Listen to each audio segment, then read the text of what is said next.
السلام عليكم ورحمة الله وبركاته. طلاب تانية ثانوي عاملين ايه؟ يا رب تكونوا بخير. النهاردة معانا جزء مهم جدا من أجزاء المنهج، وهو البارومتر الزئبقي، واللي هو يعتبر أحد أهم تطبيقات على الضغط في نقطة باطن سائل. ايه البارومتر؟ ايه تركيبه؟ ايه استخدامه؟ فايدته ايه في حياتنا العملية؟ ومسائل بتيجي ازاي؟ ده اللي هنعرفه مع بعض واحنا بنحل، فيلا بينا.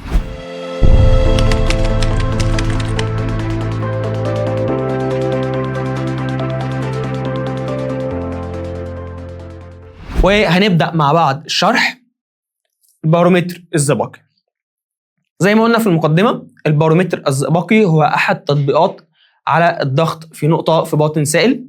اتفقنا على جنب كده، أنا لو عايز أحسب الأول ضغط عند نقطة في باطن سائل، ضغط بيساوي رو جي اتش زائد الضغط الجوي. ده لو أنا بتكلم على أي نقطة في باطن سائل، والسائل ده معرض للإيه؟ للهواء. واتفقنا كمان ان جميع النقاط الواقعة على مستوى افق واحد بيأثر على نفس الضغط. النهارده بقى هنعمل ايه؟ هناخد جهاز البارومتر. البارومتر كجهاز تركيبه بسيط جدا، بس استخدامه عبقري.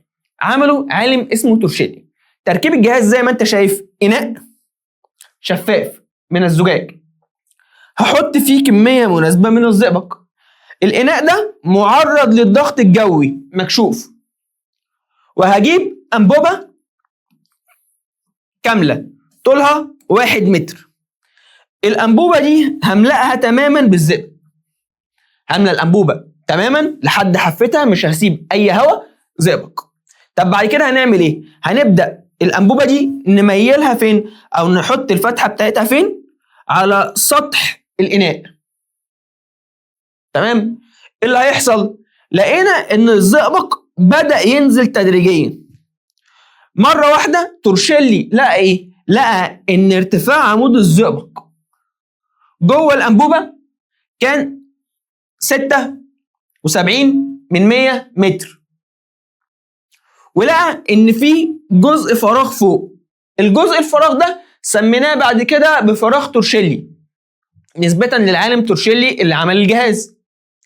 جميل. طب وبعدين يا مستر، بص يا حماده، مش احنا عندنا ان جميع النقاط الواقعه على مستوى افقي واحد بيأثر على نفس الضغط؟ فانا هنا مين الضغط اللي بيأثر؟ ضغط الزئبق. الضغط 67 سنتيمتر زئبق، اللي هي 67% متر. جميل. طب وعلى نفس المستوى بيأثر مين؟ بيأثر الضغط الجوي، صح؟ طب واحنا قلنا اي نقطتين على مستوى افق واحد بيأثر عليهم نفس الضغط. فاكتشف من هنا تورشيلي ان الضغط الجوي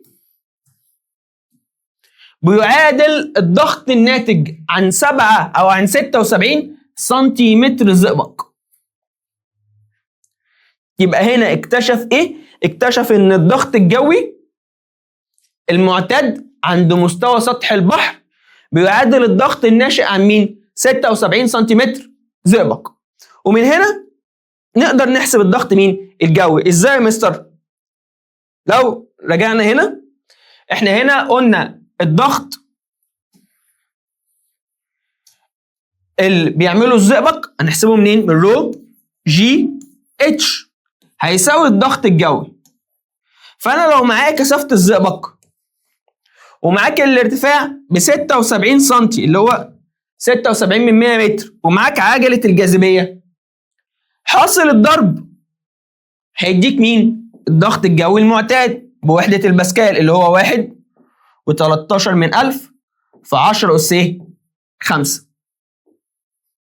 يبقى عن طريق استخدام جهاز البارومتر الزئبقي قدر تورشيلي يقيس الضغط الجوي. تمام؟ هنا عندك تركيب الجهاز: انبوبه زجاج منتظمه المقطع طولها حوالي متر، مفتوحه من احد الطرفين، حوض حجم مناسب، كميه من الزئبق، والخطوات بتاعت التجربه اللي قلناها. هنا للعلم فراغ تورشيلي مش فراغ تام. امال ايه يا مستر؟ فراغ تورشيلي ده بيكون فيه بخار من الزئبق. ليه؟ الزئبق للعلم اللي ما يعرفش هو معدن مش سائل. ايه ده؟ ازاي يا مستر؟ ده سائل؟ لا، الزئبق معدن، الفلزات، خش دور. بس متميز بان ليه درجه انصهار منخفضه، وفي نفس الوقت ليه درجه غليان منخفضه. فاللي بيحصل ان في كميه بسيطه من الزئبق بتبدا تتطاير وبتسبب ضغط، بس ضغطها قليل جدا، فبالتالي ما بيأثرش على قرايه الجهاز ولا بيأثر مين على استخدام البارومتر. هنا يبقى احنا قدرنا ان احنا نحسب الضغط الجوي باستخدام مين؟ جهاز البارومتر الزئبقي. طب مستر، هو الضغط الجوي اصلا ثابت ولا بيتغير؟ انا قلت لك من شويه ان التورشيلي استخدم الجهاز لقياس الضغط الجوي عند مستوى سطح البحر. ليه ما قلتش عند مستوى سطح الارض؟ قلت لك قبل كده في الحصص ان مستوى سطح الارض غير ثابت، في منخفضات، في سهول، في وديان، في هضاب، في جبال، فالارض مش مستويه، لكن البحر كله على مستوى واحد فبيأثر عليه نفس الضغط. فالضغط عند سطح البحر ثابت. طب هل في عامل بتأثر على الضغط الجوي؟ كتير. طب وايه هو الضغط الجوي؟ بيقول لك هو مقدار وزن عمود الهواء، وافتكر وزن عمود الهواء عند درجة حرارة 0 سيليزيوس. مساحة مقطعه وحدة المساحة اللي هي 1 متر مربع يعني، وارتفاعه عن مستوى سطح البحر حتى نهاية الغلاف.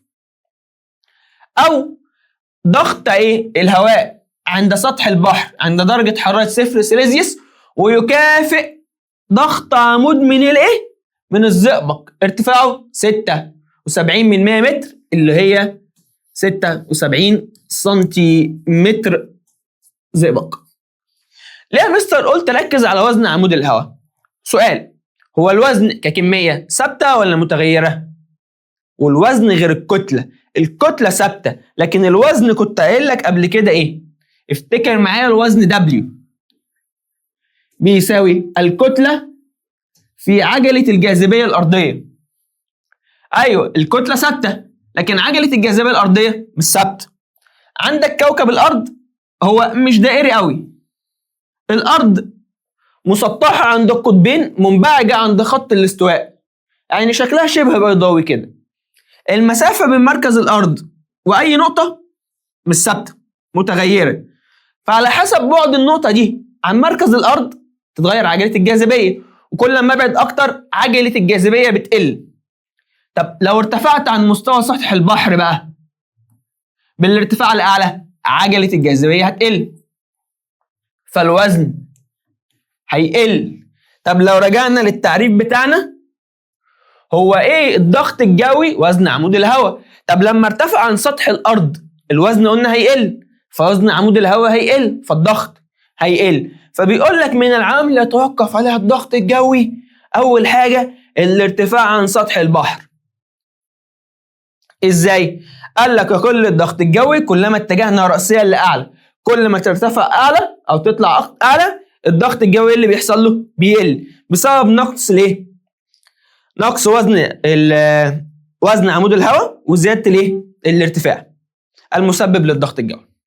تاني حاجة هي الكثافة. هو الهواء مائع، وقلنا الضغط اللي بيسببه أي مائع رو جي اتش. رو هي الكثافة، وبتغير الكثافة هتتغير الضغط الجوي. طب يا مستر هي مش كثافة الهواء ثابتة؟ لا، الكثافة بتتغير بتغير درجة الحرارة. يعني ايه يا مستر؟ بص يا سيدي، انت عندك ان المعادن او المواد تتمدد بالحرارة وانت تنكمش بالبرودة، فبالتالي انت دلوقتي لو عندك درجة الحرارة منخفضة المادة هتنكمش، فالكثافة هتكون كبيرة، فالضغط هيكون عالي. طب لو زودت الحرارة المسافات البينية بين جزيئات الغاز بتبدأ تتباعد، فالكثافة بتبدأ تقل، فبيبدأ الضغط يقل، فبالتالي بيزداد الضغط الجوي بزيادة كثافة الهواء. كل ما الكثافة تزيد كل ما الضغط يزيد. طب يعني كده درجة الحرارة بتأثر؟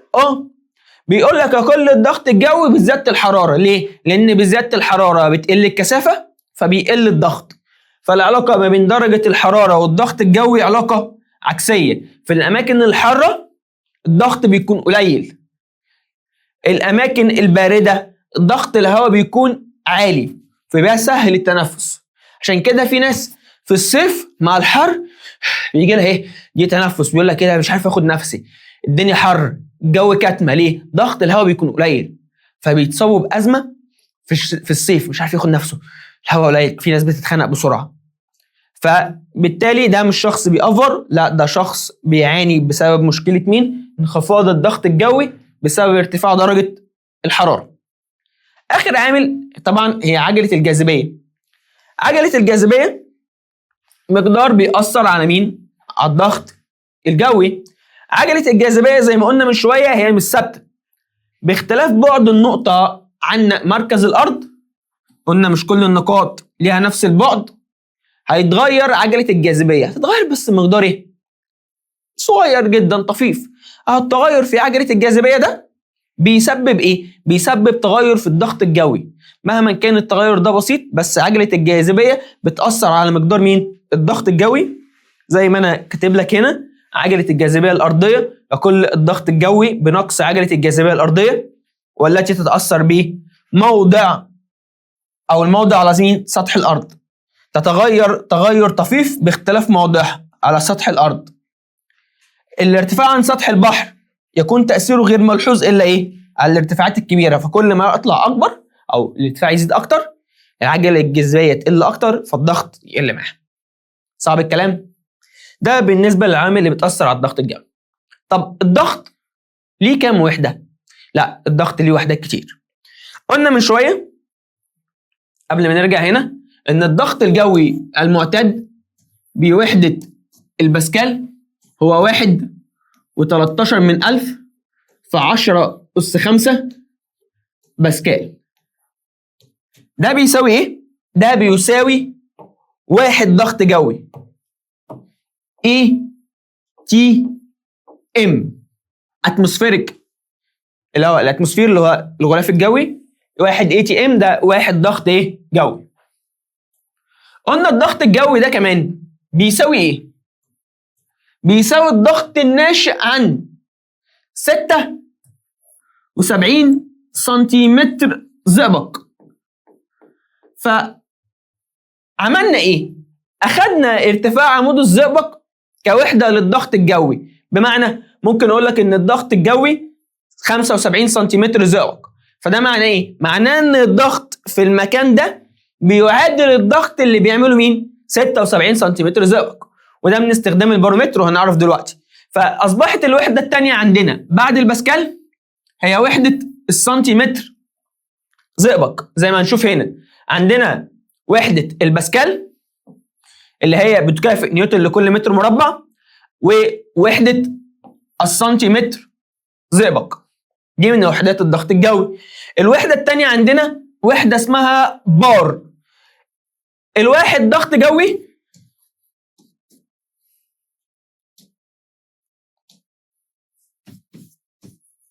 بيساوي 1.13 من 1000 بار.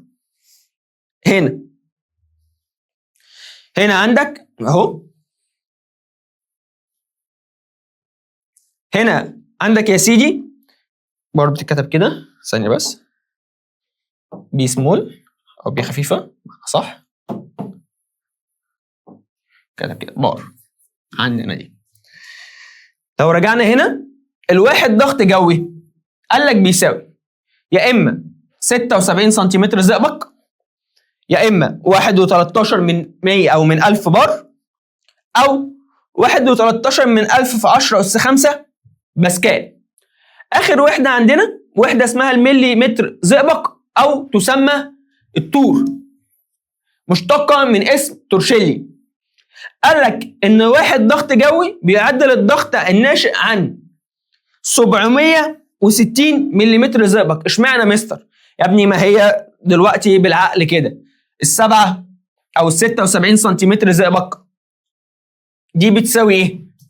دي بتساوي انت عايز تحول من سنتي لملي تضرب في 10 فيطلع لك 760 ملم زئبق. وحدة الملي متر زئبق دي تسمى تور. جايه من اسم مين؟ مشتقه من اسم تورشيلي. اخر وحده معانا هي وحده المتر زئبق، اللي هي قال لك ان الضغط الجوي المعتاد بيساوي 76 من 100 متر زئبق. طب انا مستر عايز احول من اي وحده للتانيه، هوريك دلوقتي وهعمل لك قانون جاهز تحول بيه. تمام. طب هو ليه يا مستر الزئبق؟ ليه البارومتر؟ وزي ما قلنا هنشوف استخدامه دلوقتي. ليه زئبق؟ ليه مش ميه؟ كلام محترم. ليه زئبق مش ميه؟ احنا قلنا ان الضغط الجوي بيساوي 1.13 من 1000 في 10 أس 5 باسكال. ده اللي هيساوي ايه؟ الضغط الناتج عن 76 من 100 متر زئبق. حلو. طب ليه؟ الزئبق أول حاجة عندك كثافته كبيرة جدا. كثافته كبيرة جدا. فأنت لو عايز تحسب الضغط هو هيساوي ايه؟ رو في الجي في الاتش. اتش مين؟ اتش بتاعت الزئبق. عجلة الجاذبية مقدار ثابت، والكثافة أو الضغط الجوي ثابت. فلو حصل إيه؟ لو عندك مقدار كثافة عالي، المادة كثافتها عالية، إيه اللي هيحصل؟ بالتالي هينتج عنك إن الارتفاع بتاع العمود بتاع السائل هيكون قليل، لأن العلاقة بين الكثافة والارتفاع علاقة عكسية. فنتيجة إن ارتفاع أو كثافة الزئبق عالية، بنلاقي إن ارتفاع عمود الزئبق ماله؟ قليل. بيقول لك يستخدم الزئبق كمادة بارومترية لأن الزئبق يتميز به كثافة إيه؟ كبيرة، ويكون ارتفاع عمود الزئبق داخل أنبوبة البارومتر المسبب للضغط ماله؟ أقل من المتر، لأنها 76 من 100 إيه؟ متر. فبالتالي بسبب الكثافة العالية ارتفاع الزئبق كان قليل. طب لو استخدمنا مية، لا هتستخدم أنبوبة 10 متر تقريبا ارتفاعها أكتر من 3 أدوار. فما كانش هينفع لأن كثافة المية مقارنة بالزئبق منخفضة جدا. ده أول حاجة. تاني حاجة قال لك أنا ممكن أهمل الضغط الناشئ عن بخار مين؟ فراغ تورشيلي اللي هو بخار الزئبق في درجة الحرارة العادية، وبالتالي لا يؤثر على مين؟ لا يؤثر على القراءة. لكن المية ما كانش ينفع أعمل معاها ده. رقم 3 اتكلمنا قبل كده عن حاجة اسمها قوة التلاصق. ايه قلنا قوة التلاصق؟ دي قوة التلاصق بين جزيئات المادة وجدار الإناء اللي هي بتكون موجودة فيه. طب بالنسبة للزئبق لا، قوة التلاصق بين جزيئات الزئبق وجزيئات الإزاز مالها؟ ضعيفة جدا جدا جدا، فبالتالي لا يتلاصق. طب المية لا، قوة التلاصق بتاعت المية عالية. جيب أي إزازة واملاها مية، بعد كده ابدأ كب المية، هتلاقي على جدار الإزازة نقط من المية. طب النقط دي ليه؟ بسبب إن قوة التلاصق بين جزيئات المية وجزيئات البلاستيك كبيرة. طب لو استخدمناها في البارومتر نفس الفكرة، قوة التلاصق بتاعت المية كبيرة، فكانت هتبدأ تلزق على جدار الأنبوبة، فده هيأثر معايا على القراية، فما نفعش معايا مية. أهو بيقول لك استخدام الماء، بيقول لك الماء كثافته صغيرة نسبيا، فيكون ارتفاع عمود الماء المناسب لضغط مساوي للضغط الجوي كبير، حوالي 10.3 متر، أكتر من 3 أدوار. الدور الواحد 3 متر تقريبا، فده 3 أدوار ونص. بالتالي تحتاج إلى أنبوبة يزيد طولها عن 10 أمتار، وهذا غير مناسب علميا. لا يمكن إهمال الضغط الناشئ عن بخار مين؟ المية زي ما قلنا فوق، لكن أقدر أهمل الضغط الناشئ عن بخار الزئبق ويؤثر على قراءة البارومتر. اللي بعده بيقول لك عند قياس الضغط الجوي عند موضع معين لا يتأثر ارتفاع الزئبق بارتفاع الأنبوبة البارومترية، بس بشروط. أول شرط، أنا قلت لك إن الضغط الجوي العادي بيساوي الضغط الناشئ عن 76 سنتيمتر زئبق. ده لو أنا عند مستوى سطح البحر. طب هل ينفع أستخدم أنبوبة طولها 76 سنتيمتر زئبق؟ أو آسف، طولها 76 سنتي عموما، طولها 80 سنتي، 90 سنتي، متر، حلو.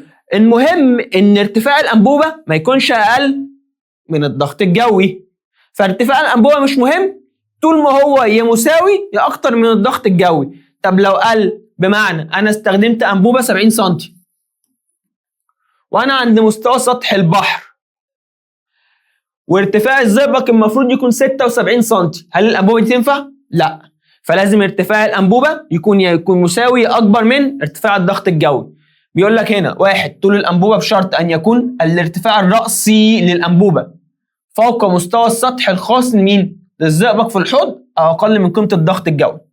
تاني حاجه، طول الجزء المغمور في الانبوبه تحت السطح ما بيأثرش، مش هيفرق معايا. يعني لو في جزء تحت هنا مش هيفرق معايا، المهم ان ارتفاع الزئبق هنا يكون مساوي للضغط الجوي، مش اقل. اكتر ماشي، يعني ارتفاع الانبوبه فوق اكتر تمام. طب لو اقل من الضغط الجوي ما ينفعنيش. طب يبقى هل الجزء ده هيفرق معايا؟ مش هيفرق معايا الجزء المغمور. هيفرق معايا مين؟ هيفرق معايا ارتفاع عمود الزئبق فوق السطح الايه؟ الفاصل او السطح الخالص للهواء. ده اسمه السطح الخالص او المعرض للهواء. تالت حاجه، مساحه مقطع الانبوبه. هو مساحه المقطع ما بتاثرش على الضغط، الضغط له جي اتش.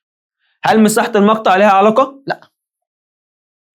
اخر حاجه ودي المهمه وهنشوف في المسائل بنعمل بيها ايه، زاويه ميل الانبوبه.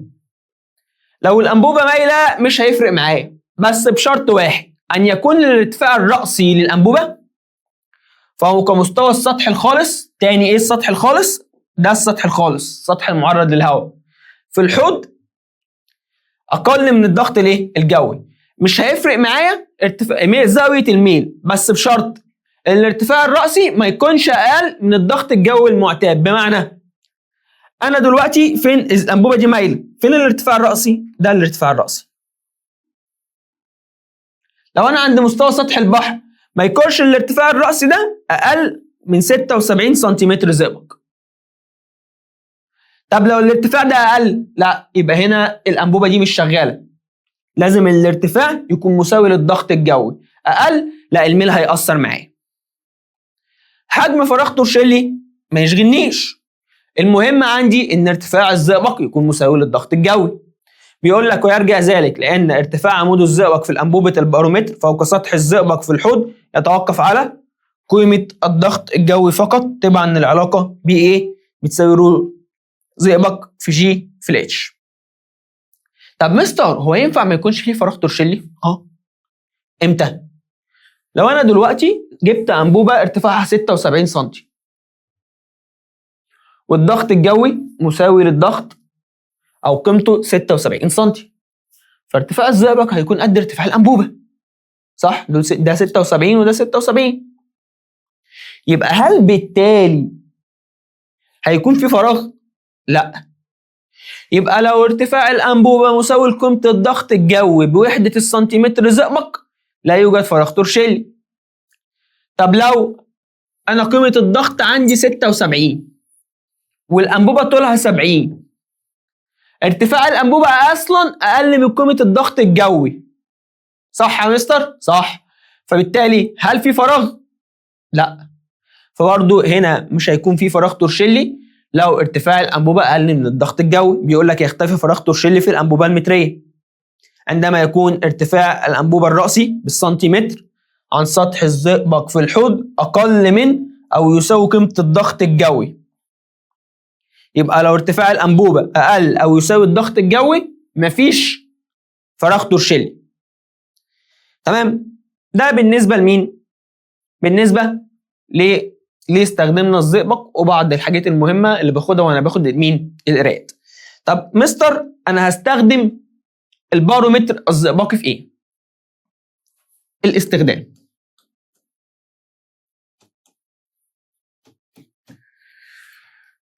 واحد، تعيين قيمة الضغط الجوي. بيستخدم جهاز البارومتر الزئبقي في تعيين الضغط الجوي. ازاي؟ انا عايز اقيس الضغط بتاع عمود الزئبق، هقول ان هو بيساوي رو جي رو بس اتش جي زئبق في جي في الاتش بتاعت الزئبق. جميل. لو رجعنا سريعا بس كده لتركيب الجهاز، قلنا الضغط اللي بيعمله عمود الزئبق مساوي لضغط الهواء او مساوي للضغط الجوي. فانا لو اخدت الجهاز وطلعت بيه فوق سطح البحر او نزلت بيه عن مستوى سطح البحر، ايه ده يا مستر هو في اراضي تحت مستوى سطح البحر؟ الوديان. معظم اراضي اوروبا بتكون تحت مستوى سطح البحر. هولندا اسمها هولاند ليه؟ هولندا هي ليه اسمها كده؟ لان هي اسمها الارض المنخفضه، او ترجمه اسمها الحرفيه لان هي تحت مستوى سطح البحر. فانا دلوقتي لو طلعت فوق مستوى سطح البحر الضغط الجوي هيقل، صح؟ فبالتالي الضغط اللي بيعمله الزئبق لازم يقل، فهيقل معايا ارتفاع عمود الزئبق. طب انا عايز احسب الضغط، والله هاخد ارتفاع عمود الزئبق اضربه في عجله الجاذبيه في الكثافه يديني مين؟ الضغط الجوي. طب نزلت على مستوى سطح البحر هتنزل، فالضغط اللي بيأثر على النقطه دي هيزيد، فمعاه الضغط اللي بيعمله الزئبق لازم يزيد عشان الاتنين على مستوى افقي واحد، فتلاقي ارتفاع الزئبق لازم يزيد. الضغط بيساوي رو جي اتش، فارتفاع الزئبق هو كمان هيزيد، فبالتالي هاخد ارتفاع الزئبق في الجي في الاتش اضربهم في بعض. للعلم من الحاجات اللي خلتنا نستخدم الزئبق هو لونه. الزئبق لونه فضي فسهل التمييز بالعين المجرده، على عكس الميه شفافه ممكن بسبب الضوء العالي ما تقدرش تميزها عينيك. فالزئبق لونه فضي سهل التمييز، لكن الميه شفافه صعب تمييزها. نرجع لموضوعنا. يبقى هنا نقدر نعين الضغط الجوي باستخدام مين؟ العلاقه دي رو جي اتش، واتش هي ارتفاع مين؟ عمود الزئبق. تاني استخدام واهم استخدام في الحياه العمليه كمان هو تعيين ارتفاع الجبال. هما حسبوا ارتفاع الجبال ازاي؟ اكيد ما دلدلوش حبل ولا جابوا متر ولا عملوا اي حاجه من الكلام ده باستخدام البارومتر. ازاي يا مستر؟ والله زي ما بقول لك. بص يا حبيبي، لو عندنا جبل بالشكل ده، طبعا انتوا عارفين ان انا رسام كبير، ده هنا جبل، تمام؟ خش جوه كده اهو، وده مستوى سطح الارض، ده بنسميه قاع الجبل او سفح الجبل، وده قمه الجبل. الجبل ده ليه ارتفاع معين اتش، حلو، مالناش دعوه بيه. لو انا هنا جبت بارومتر زئبقي هاخد ارتفاع الزئبق في الانبوبه واسميه اتش واحد. حد كده في اعتراض؟ لا. لما اطلع فوق مستوى سطح البحر واطلع فوق الجبل الضغط الجوي هيقل، فارتفاع عمود الزئبق هيقل معاه، فهنا هيبقى عندي ارتفاع اسمه تاني اتش 2. عايزين نعين فرق الضغط. هو هنا انا حسبت الضغط الجوي عند القاع والضغط الجوي عند القمه، ففرق الضغط الدلتا بي، فرق الضغط بتاع الزئبق هيساوي ايه؟ رو جي في اتش. بس هنا ده التغير في الضغط. طب مين اللي اتغير؟ الدلتا دي. دلتا دي معناها التغير. مين اللي اتغير هنا؟ هل الكثافه؟ لا، كثافه الزئبق ثابته. هل عجله الجاذبيه؟ تغير بسيط هنهمله. مين اللي اتغير؟ الاتش، فهتبقى دلتا اتش. تغير في ارتفاع عمود مين؟ في ارتفاع عمود الزئبق. الدلتا اتش او التغير في الارتفاع ده هنحسبه ازاي؟ من هتبقى هنا رو زئبق زي ما هي في جي في اتش 1 ناقص اتش 2.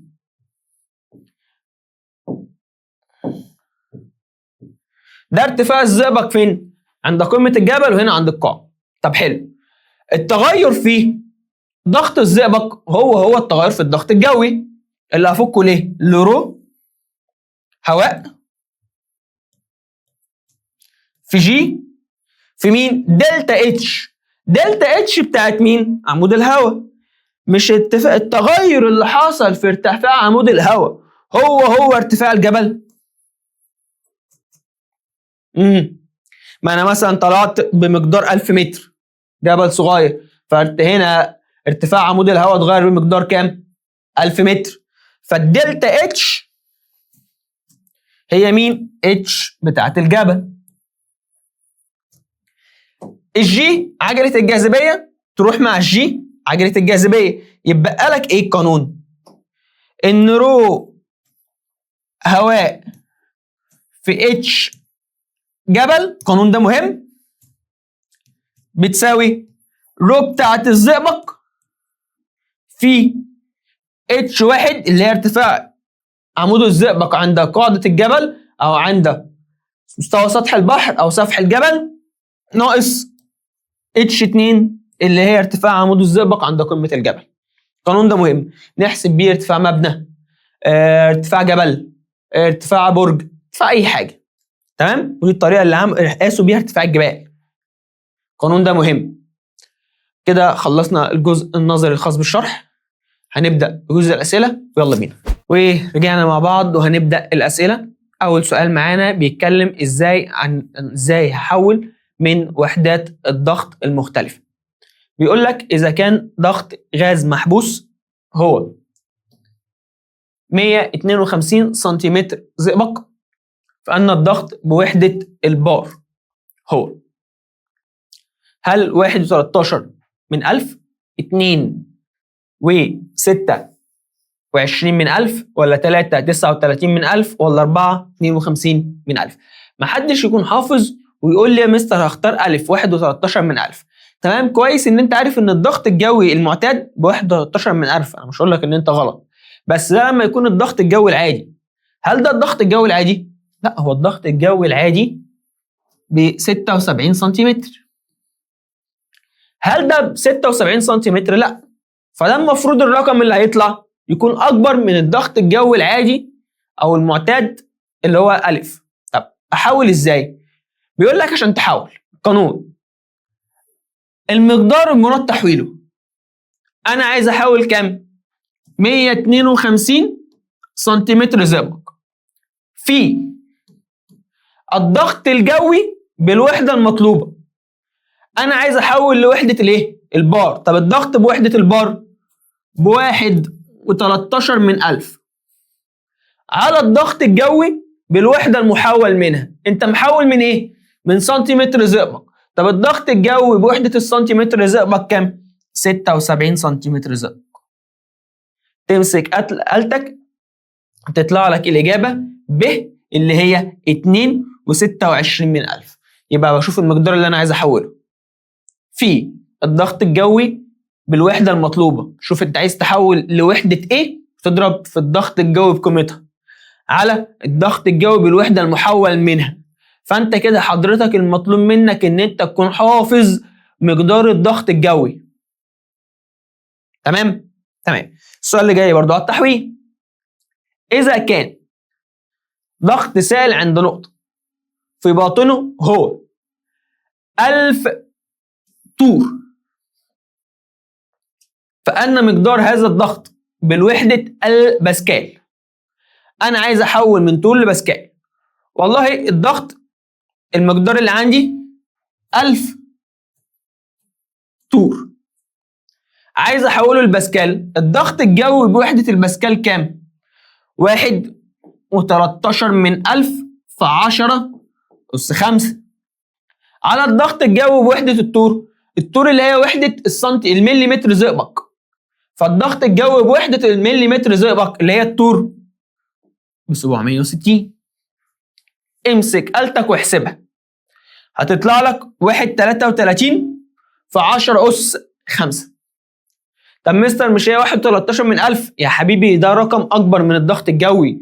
الضغط الجوي المعتاد والله قلنا ب 760، فلازم الضغط يطلع لك بوحدة الباسكال رقم أكبر من الضغط الجوي المعتاد، أكبر منه بياما. فطلع معاك هنا ب 1.33 في 10⁵. السؤال اللي بعده. هنا بنبدأ بقى نخش على الفرضيات. إزاي؟ هبدأ أبدل، مثلا عايزين نبدل الزئبق بزيت، فبيقول لك بفرض استخدام الزيت بدلا من الزئبق. في البارومتر يكون ارتفاع عمود الزيت المسبب للضغط يساوي، مبدئيا انا كده كده كثافه الزيت عارف ان هي اقل من كثافه الزئبق، فلازم كثافه ارتفاع عمود الزيت يكون اكبر. صح؟ صح. جميل. وقال لك علما بان كثافه الزيت ب 800 وكثافه الزئبق ب 13600. هنا لازم ايه اللي يحصل؟ لازم الضغطين يكونوا متساويين، فلازم الضغط اللي بيعمله الزئبق بيساوي الضغط اللي هيعمله مين؟ الزيت. فلازم رو الزئبق في الجي في الاتش بتاعت الزئبق بتساوي رو اويل اللي هي الزيت في الجي في الاتش بتاعت الاويل. الجي اللي هي عجله الجاذبيه تطير من الطرفين. انا عايز مين؟ ارتفاع مين؟ الزيت، فهقسم على كثافه الزيت يمين وشمال، فتروحوا مع بعض من هنا، فيبقى لك ان اتش الزيت هتساوي كثافه الزئبق اللي هي ب 13600 في ارتفاع الزئبق. والله ضغط جوي معتاد، قال لك ضغط جوي معتاد اللي هو 76 سنتيمتر زئبق اللي هو 67 من 100 متر على 800. امسك آلتك هيطلع لك الارتفاع ب 12 متر و92 من 100 متر اللي هي الاختيار مين؟ اللي هي الاختيار ألف. صعب الكلام؟ للعلم هو هنا برضه لو حط السؤال مش سهل، هو حاطط الارتفاعات كلها أكتر من 76 من 100 متر. السؤال اللي بعده حلو السؤال ده. بيقول لك الشكل المقابل يوضح بارومتر زئبقي أنبوبته مائلة بزاوية 30 سيتا يعني على المستوى الأفقي، فإن قيمة الضغط الجوي بكام؟ وأعطيك كثافة الزئبق وعجلة الجاذبية. تقول لي سهلة مستر، أنت قلت لي عشان أحسب الضغط الجوي باستخدام البارومتر هيبقى رو بتاعة الزئبق في الجي اللي هي عجلة الجاذبية في اتش بتاعة الزئبق، وهنا مستر ارتفاع الزئبق ب 144 سم بحالهم. ده مش الارتفاع، في فرق بقى من الارتفاع والطول. هو مين الارتفاع؟ اسمه ارتفاع عمود الزئبق فوق السطح الخالص. يعني ايه؟ يعني ده الارتفاع. طب مستر انا احسبه ازاي ده؟ بص هنا لو ركزت بربع جنيه ده مثلث صح؟ عندك ساين اي زاويه بتساوي ايه؟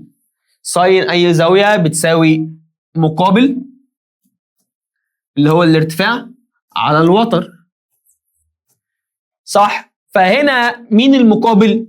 الارتفاع. مين الوتر؟ اللي هو ال 144. كل ده بيساوي ساين 30 الرياض على ساين الزاويه مقابل على الوتر. فانا لو عايز اتش الارتفاع هتساوي ايه؟ هتساوي 144 في ساين سيتا اللي هي 30، وده القانون اللي انت هتستخدمه عشان تجيب الارتفاع. وعندك الانبوبه مايله هتساوي طول الانبوبه او طول الزئبق في ساين سيتا. هو عايز مين بقى؟ عايز الضغط. فهنا الارتفاع بتاعي هل هو ال 144؟ الاجابه طبعا لا. الارتفاع بتاعي افكه ليه؟ ليه؟ ال 144 في ساين 30. كثافة الزئبق قال لك بكام؟ والله كثافة الزئبق قال لك ب 13600 في الجي ب 9.8 في 44 سم أو 144 سم. إحنا هنشتغل بالمتر، ف 144 في 10 أس سالب 2 في ساين 30. هتمسك آلتك هتطلع لك ب 9 أو 96%، 9.6 آسف، 10 أس 4، اللي هي الاختيار ألف. صعب الكلام؟ أظن مفيش أي مشكلة. حلو. بصوا السؤال اللي بعده ده حلو. هنا لو بصيت أنا هنا في الخطوات عملت بس حاجة مختلفة شوية. بيقول لك هنا أنا لما حسبت الارتفاع الرأسي طلع 72 اللي هو 144 في ساين 30. فبيقول لك إذا وضعت الأنبوبة الرأسية، الأنبوبة عدلتها بدل ما هي مايلة، عايز يعرف إيه؟ بتاع كلها اتمسحت. ماشي. لو أنا خليت الأنبوبة إيه؟ معدولة، عايز يعرف ارتفاع عمود الزئبق هيبقى بكام؟ حلو. بص يا سيدي، أنا لو خليت الأنبوبة رأسية، عايز ارتفاع عمود الزئبق. هو ارتفاع عمود الزئبق احنا لسه مطلعينه بكام؟ 144. هيطلع لسه مطلعينه ب 72 سم، مش هيتغير. ليه؟ ما هو الضغط الجوي ما اتغيرش، انا عند نفس المستوى الافقي. حلو. انا طالما انا عند نفس المستوى الافقي الضغط ثابت، فطالما الضغط ثابت والضغط ورحمه خالي حسن بيساوي رو جي اتش، الكثافه ثابته، الجي ثابته، فبالتالي الاتش الارتفاع ماله ثابت مش هيتغير. فطالما انا على نفس المستوى الافقي الارتفاع مش هيتغير بتاع عمود الزئبق، هيفضل كام؟ 72 سم، لان انا لسه هنا مطلعه ب 72. بيقول لك وضعت الانبوبه الراسيه على ارتفاع عمود الزئبق في الانبوبه، او ارتفاع عمود الزئبق في الانبوبه هيكون كام؟ ب 72 سم، اللي هي الاتش اللي طلعناها. قلنا طالما احنا على نفس المستوى الافقي ارتفاع الزئبق ثابت مش هيتغير. السؤال اللي بعده حلو. السؤال ده بيقول لك بارومتر زئبقي قراءته عند مستوى سطح البحر 76 سنتيمتر زئبق، وقراءته عند قمة جبل 60 سم، يعني دي هنسميها H1 ودي H2. لما تلاقي قمة جبل وقاع جبل اعرف ان انت هتعمل حاجة من اتنين، يا تجيب ارتفاع الجبل يا هتجيب ارتفاع الزئبق في حالة من الاتنين، يعني هيكون اعطيك ارتفاع ناقص او اعطيك ارتفاع الجبل، فهتجيب H1 يا H2. وإذا علمت أن متوسط كثافة الهواء، مستر ليه متوسط؟ مش عاطيني الكثافة على طول يا حبيبي، ما أنت بالارتفاع عن سطح الأرض الكثافة هتتغير بسبب تغير درجة الحرارة وبعض العوامل. فلما الكثافة مش ثابتة، فأنا مش هديك الكثافة برقم لأن هي عند كل ارتفاع بقيمة معينة للكثافة، فإحنا بنشتغل مع مين؟ مع متوسط الكثافة، الأفريج بتاعها. فهنا الكثافة قال لك المتوسط بتاعها ب1.4، وكثافة الزئبق ب 13600، فأن ارتفاع الجبل فوق سطح البحر. قلت لك ليها قانون وسهل جدا وقلناه، قلت لك ان الدلتا بي في الهواء هي الدلتا بي في الزئبق هتساوي رو هواء في جي في اتش جبل، هتساوي رو زئبق في جي في اتش 1 ناقص اتش 2. قلنا الجي هتروح مع جي، عايز تجيب ارتفاع الجبل هيبقى اتش جبل بتساوي رو زئبق في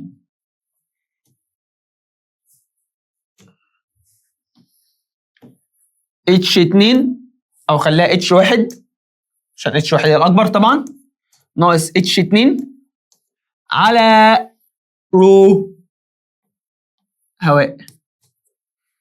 كثافة الزئبق ب 13600 في H2 بكام؟ او H1 ب 76،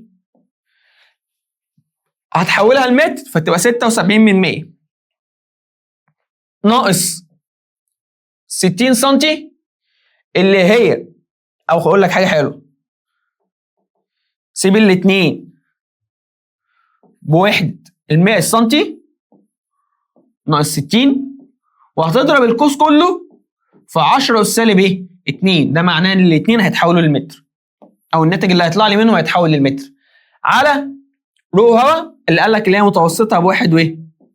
وربع.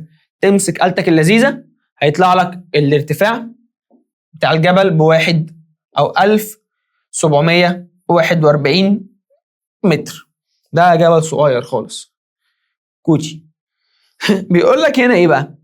ماذا لو وضع البارومتر في منخفض القطار بالصحراء الغربية عند مستوى 133 متر تحت سطح البحر، ماذا يحدث لارتفاع عمود الزئبق في أنبوبة البارومتر مقارنة بارتفاعه عن سطح البحر؟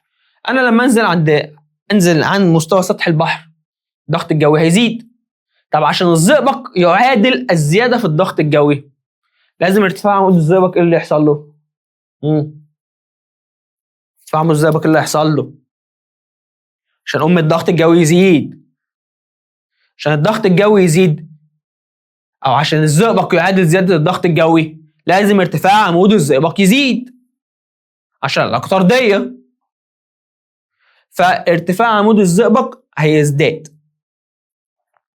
يبقى تاني لما ننزل عن مستوى سطح البحر الضغط هيزيد، فلمعادلة الزيادة في الضغط ارتفاع عمود الزئبق هيزداد. ارتفعنا عن سطح البحر او سطح الارض ارتفاع عمود الزئبق هيقل. ليه؟ عشان الضغط الجوي هيقل، فلمعادلة التغير ده هيقل ارتفاع عمود مين؟ الزئبق. صعب الكلام؟ اظن لا. السؤال اللي بعده حلو. السؤال ده معتمد اكتر منه على البارومتر على فكرة ان اي نقطتين على مستوى افقي واحد بيأثر عليهم نفس الضغط. فبيقول لك في الشكل المقابل يكون ضغط الغاز المحبوس. قال لك علما بان عجلة الجاذبية ب 9.8، كثافة الزئبق ب 13600، كثافة المية ب 1000. صح؟ جميل. بص يا سيدي، هنا اعطيك انبوبة فيها مية وفي غاز، وهنا اعطيك انبوبة فيها زئبق وفوق فراغ، وقال لك ان النقطتين دول او الشكلين مرسومين على مستوى افقي واحد. القاعدة الذهبية بتاعتي ان اي نقطتين على مستوى افقي واحد بيأثر عليهم نفس الضغط، فبالتالي الضغط الناتج من الزئبق هيساوي الضغط الناتج من الغاز زائد الضغط الناتج منين؟ من الماء. حلو. هو عايز مين؟ عايز ضغط الغاز، فهودي ضغط المية الناحية التانية بعكس الإشارة. يبقى هنا بي غاز هتساوي ضغط الزئبق ناقص ضغط المية. نروح نعوض. هنا قلنا بي جاز الجاء هتساوي ضغط الزئبق ناقص ضغط مين؟ المية. ضغط الزئبق فكه ليه؟ لرو زئبق في جي في اتش زئبق ناقص رو مية في اتش مية في جي برضه. هتبدأ تعوض. كثافة الزئبق ب 13600، عجلة 9.8، الارتفاع 76 سم ناقص 1000 في 9.8 في 76 سم اللي هي في 10 سالب 2. هتطرحهم من بعض يطلع لك ارتفاع او ضغط الغاز ب 93.8 او 84% في 10 أس 3 نيوتن لكل متر، اللي هو الاختيار مين؟ ج. فاللعبه كلها معتمده ان جميع النقاط على مستوى افق واحد بيؤثر على نفس الضغط. اوكي. اخر سؤال معانا بيقول لك افترض ان بارومتر موضوع بداخل غرفه محكمه الغلق وتم سحب كميه من الهواء تدريجيا بواسطه مخلخله الهواء. ايه يا مستر مخلخله الهواء؟ ده جهاز بنستخدمه لتقليل الضغط الجوي او لتفريغ مكان من الهواء الجوي. عايز اقلل الضغط في مكان معين فبستخدم جهاز متخلخله الهواء. هو حرفيا جهاز بيخلخل الهواء، بيخلي جزيئات الهواء مسافات منها كبيره، فبيبدا الهواء يطلع من اقرب فتحه اللي هي بتكون مخرج معين في متخلخله الهواء، بيسحب الهواء من جوه لبره، فبيبدا الضغط جوه الاوضه يقل. فبيقول لك فان حيز فراغ تورشيلي داخل الانبوبه يزداد يقل ولا ينعدم، لا يتغير يقل حتى ينعدم. وانا مغمض طبعا هختار ان حيز فراغ تورشيلي هيزداد. ليه يا مستر؟ بص يا حبيبي، احنا قلنا ان الضغط الواقع هنا وهنا هو الضغط الجوي المعتاد، فلما يبدا يقل الضغط الواقع عن النقطتين هيقل. جميل. الضغط عند النقطة دي هو الضغط الجاي من الزئبق اللي هو رو زئبق في جي في اتش بتاعت الزئبق اللي هو ارتفاع عمود الزئبق. كل ده بيساوي الضغط. فباستخدام سلسلة الهواء هيبدأ الضغط يقل. لما الضغط يقل كثافة الزئبق وعجلة الجاذبية الأرضية ثابتين. صح؟ صح. طب بالتالي مين اللي لازم يقل؟ ارتفاع عمود الزئبق. ارتفاع الزئبق فين؟ في الأنبوبة. فلما ارتفاع الزئبق يبدأ يقل تدريجيا